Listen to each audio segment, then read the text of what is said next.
say about business, right? Starting a business is like throwing a massive house party. I'll provide the entertainment, you show up ready to enjoy yourself. Hustlers, I'm Asenneth Horton, and this is Hustle and Grow, a podcast where we take a normal person who's launched something completely badass and we get real with what makes them tick.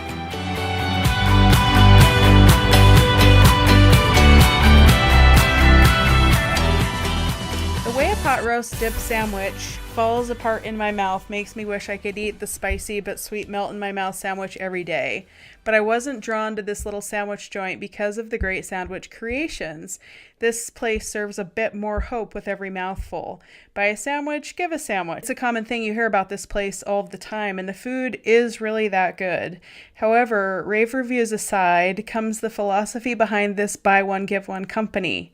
They're headquartered in Salt Lake City, Utah, and Steve Down, founder of the successful Even Stevens chain of fast casual cause-focused restaurants located throughout Utah, Arizona, and Idaho.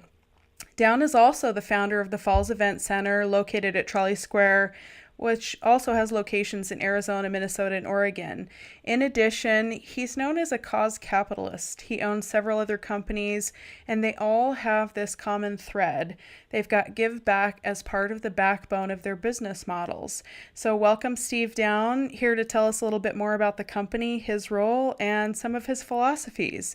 So Steve, say hello and give us a little bit of an introduction of who you are. Asenneth, thank you for the opportunity. And, my name is Steve Down, and I have a wife, Colleen, and 7 amazing children. We live in Draper, Utah. I probably spend about 4 days on the road, and I love to travel. I love to create businesses. I love to provide jobs. I just really, I have found my calling, Asenneth, and that I love what I do. I'm 59 years old, and I would rather do what I do. I'd rather work than play golf, and I love the game of golf. But I really enjoy my life's work, which is creating companies, and I don't know if there's anyone on the planet that has more fun than Steve Down. That sounds like a pretty tall order to fill. It sounds like you get around a lot, you meet a lot of different people, and I have no idea, but there's probably a lot of people that come to you with their ideas. What's your first piece of advice when you tell people with a brand new company and they say, "Hey, I've got this idea"? What do you tell them? I tell them to ask yourself, would I do this even if it didn't make me a lot of money? Because the money is always a byproduct of serving people and having fun. And then the general advice after that is always be honest and be yourself. Just be authentically you, because Asenneth, I know you well enough already to know that you're comfortable in your own skin. You're a wonderful person, and you have a wonderful life ahead of you. But never try to be someone else. Always be authentically Asenneth. And that's actually something in my own business that, over the years I've struggled with. And I notice it takes a dip in my stress levels. I shouldn't say that. It makes my stress levels go out the roof when I'm not being authentically me for my teams, for my clients, for everybody around me. So I love that. It's a great piece of advice. I appreciate you sharing. So let's jump into this cause capitalism a little bit. I know it's something that I've done a little bit here and there with cause capitalism, and some people know it as social entrepreneurship. But I want to hear a little bit more about where it started for you, as far as it becoming such a huge thread inside of the foundations of your businesses. Yes. Well, you just actually pinpointed my calling, Asenneth, which is cause capitalism, which is capitalism, of course, with a cause. It's a kinder, gentler, more compassionate form of capitalism. It's the future of capitalism, by the way. I believe that traditional capitalism, the old capitalism, is at the risk of going away, and it has to change. And change it will, and change it is. It's the future of capitalism, and cause capitalism is the capitalism that our children and grandchildren will embrace and the world has been waiting for all along. It works very simple. It's where a for-profit chooses a nonprofit partner, not as a gimmick, but as a sustainable partner that the for-profit serves, and it's a lot of fun. And even Stevens is a good example. I think a leading example in the marketplace of cause capitalism. Even Stevens sandwiches with a cause. For every sandwich served, a sandwich is provided to the communities hungry through our local nonprofit partners. And it's attracted amazing community support, as proven by now, I don't know if you knew it or not, the Senate, but we just surpassed 1 million sandwiches. So our 1 millionth sandwich was sold about 4 weeks, weeks ago anyway. And it took us just over 2 years to serve our 1 millionth sandwich, and what took McDonald's over 7 years to accomplish. So we have had amazing support, but it always begins with a great product or service.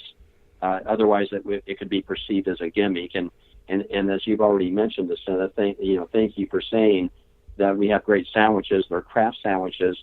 We have received the Best Sandwich of the Year award for 3 consecutive years in Utah. Taste of Utah award last year, the most prestigious award in the Utah Restaurant Association. And so we provide, the first hungry person we serve is the person on the other side of our counter. And when that person buys a sandwich, we then, give a cash credit to our nonprofit partners. Each store has 4 nonprofit partners, by the way. Mm-hmm. Mm-hmm. And we have a wonderful relationship. We now have 50 nonprofit partners in 3 states. Wow, that's absolutely wonderful. Absolutely wonderful. I would like to hear a little bit more. When you first started practicing this concept with cause capitalism, what was something that was a tough lesson for you to learn? Well, prior to, one of my first businesses, after a series of unfortunate events, ended up, crashing in a brick wall at about 100 miles per hour. It left me with millions of dollars of personal debt. I took the debt upon personally because I couldn't stomach the thought of my financial partners losing money, and I felt that if I had the ability to get into a mess like this, certainly a kind, compassionate universe would give me the ability to overcome it and to overcome that debt. And so this was in '99. I was millions of dollars in debt, and I overcame that debt by applying certain principles, which resulted in actually the development of a company which I founded called Financially Fit. You can find us at financiallyfit.com. It's the company I'm endeared to. I love Even Stevens. I love the Falls Event Center and our other companies. Steve's Hotel coming up is a fun concept. These companies are really, they're the fruit that have grown on the Financially Fit tree. It's the philosophy, the principles, what I refer to as principle-centered wealth. So it was that, from that very dark time in my life, when I even contemplated taking my life. I was so overwhelmed with no income, no assets, millions of dollars of debt. I asked myself, what do I have to hope for? Bankruptcy and financial ruin, embarrassment, and I had pneumonia during this time as well. And I came to the realization that, many times I had the opportunity of inspiring others who were facing great challenges in life. And so I asked myself, why don't I perhaps inspire myself, since I was having very dark thoughts. And I came up with this very clear vision of and asked the question, what if I could become debt-free in 5 years without filing bankruptcy, without losing my home, and debt-free in 5 years, and And the same math that got me out of debt in 5 years would make me financially free within 5 years thereafter. So Yeah. I had a very clear vision, of becoming, financially fit for life within 5 to 10 years. And so with that very clear vision of hope, I then put together, an action plan of what I refer to as an action plan of faith, and miracles occurred. And I was able to accomplish things in 5 years that most people wouldn't accomplish in a lifetime, or I otherwise perhaps wouldn't have accomplished in a lifetime without this clear vision. So I know, from experience that when you have a vision of hope and an action plan of faith, that you can accomplish miracles. And so in that experience, though some people look at it with empathy, thinking, wow, Steve, sorry you had to have that experience, it was actually a wonderful time in my life when I was able to really discover who I am, and it required me to grow. Someone, I think it was Einstein, who once said that the problems we face today cannot be solved with the same level of thinking we were at when we created that problem.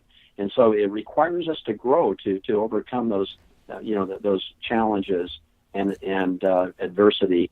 And I believe that the great companies that we have developing and growing right now are really a direct result of those earlier experiences. I think that's probably one of the biggest fears that entrepreneurs face. And as you're talking about experiencing that really, really low time in your personal and professional life, and then the growth that occurred as you faced your fears, I shouldn't say jumped, you stayed in the ring.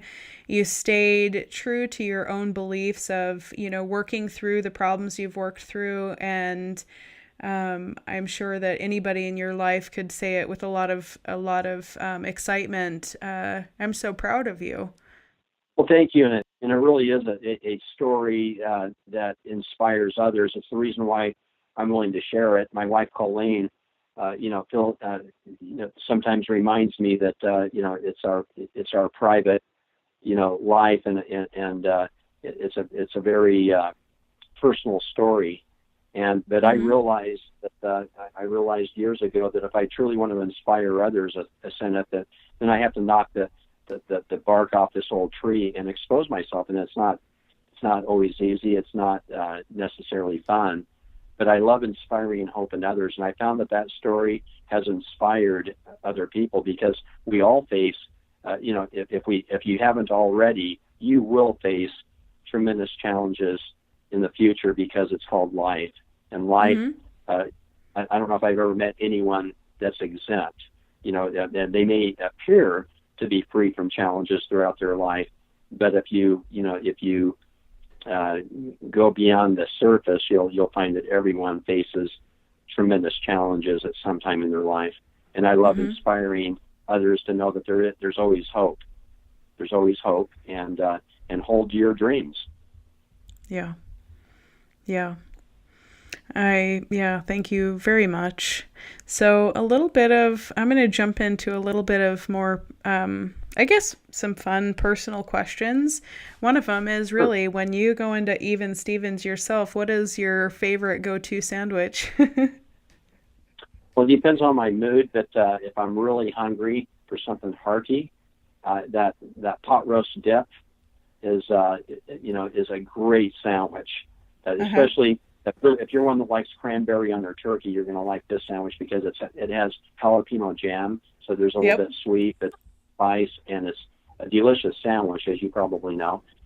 I'll tell you another sandwich that if I'm in a really fun mood is the JP cheese, the jalapeno cheese, and sometimes I'll have it with bacon. But that's if you like a little bit of a bite, that's a great sandwich. And don't forget the tomato bisque, soup with that. Yeah. And but there's 12 great sandwiches, and everyone has their favorite. But those are two of my favorites. And by the way, best Reuben in Utah, and the competition in Utah is Utah set a pretty high bar when it comes to craft sandwiches, and we do have the best Reuben in the state of Utah, in my opinion. Just try it and come to your own conclusion. You mentioned a little bit ago that your company just surpassed your 1 million sandwich mark, and you currently have a little over or 50 plus nonprofits that you work with across the board. I want you to tell me a little bit about how the work you're doing with these nonprofits actually impacts these communities that you're working with, and a specific story if you've got one. If not, just tell me a little bit more about that. Let me give you a great example. A great organization, YWCA in Salt Lake City. I believe they're the largest women's and children's homeless shelter this side of the Mississippi. And they said on television that Even Stevens provides all of their food needs. And the cash that they receive, the other donations, they can now use those donations to provide other benefits and services for these women and children in need.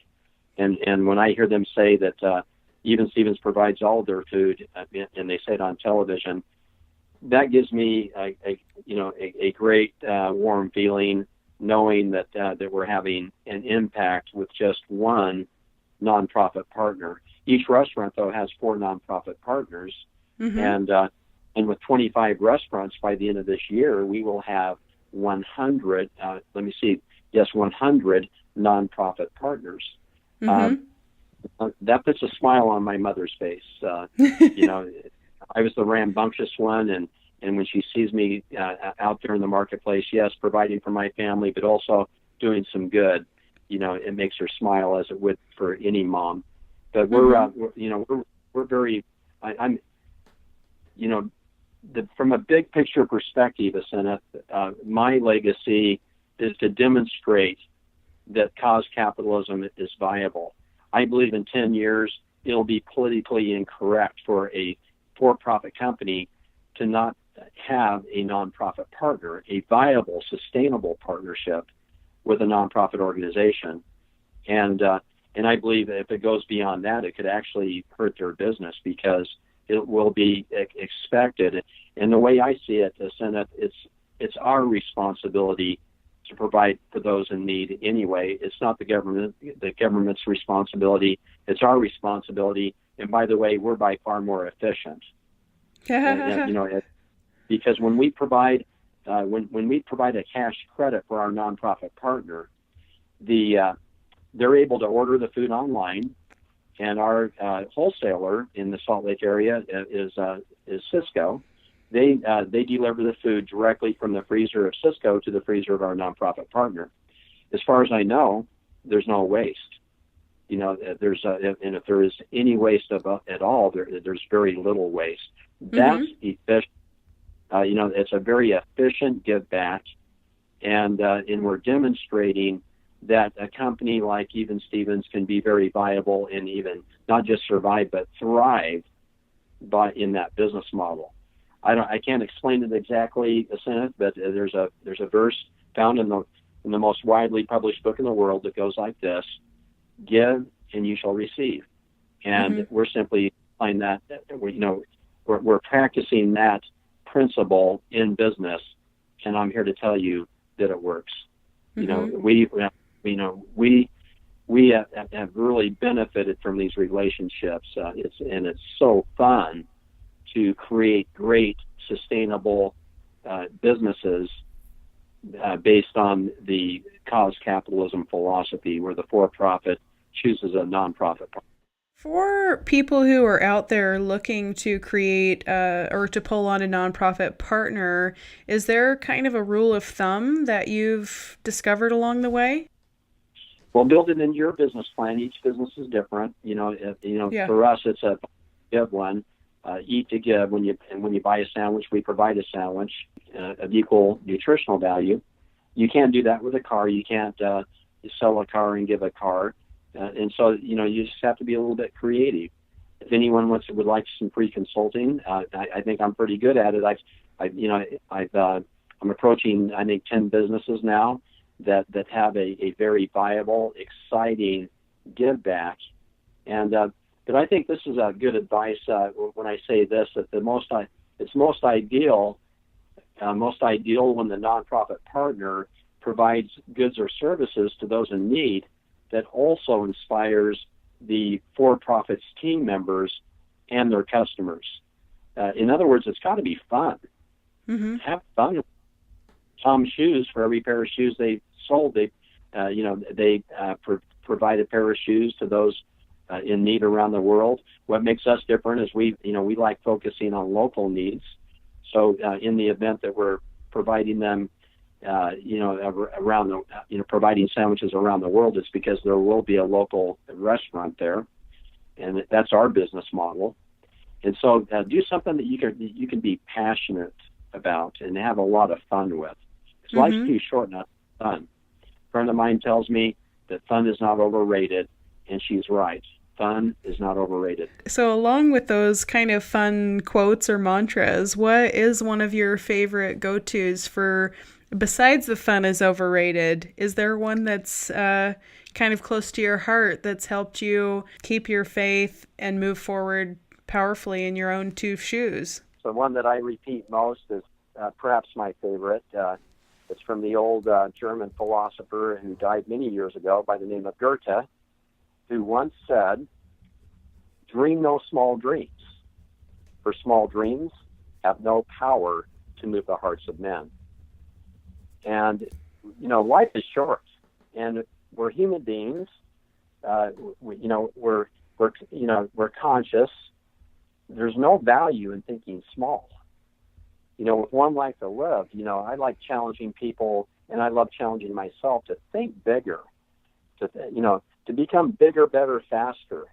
As I take my dog for a walk, he looks at me like I'm crazy because I am, and I will sometimes say, Luke, bigger, faster, stronger. And I think it was the wife of William Shakespeare who once said that a mind once expanded will never return to its original dimensions. So as you expand your heart and your mind, your vision will continue to grow and expand. And it's pretty amazing what one can accomplish during one's lifetime by simply dreaming no small dreams. Dream no small dreams, for small dreams have no power to move the hearts of men. As people who are listening, how do they stay in touch with you? Find me at financiallyfit.com, and visit our restaurant. You'll find me at my favorite sandwich shop often at Even Stevens. Yes. Now this has been, It's been wonderful, Steve, and I really appreciate your time, and I keep thinking maybe there's one of these times that you and I will be sitting over a Reuben together. Well, thank you. Thanks for your support.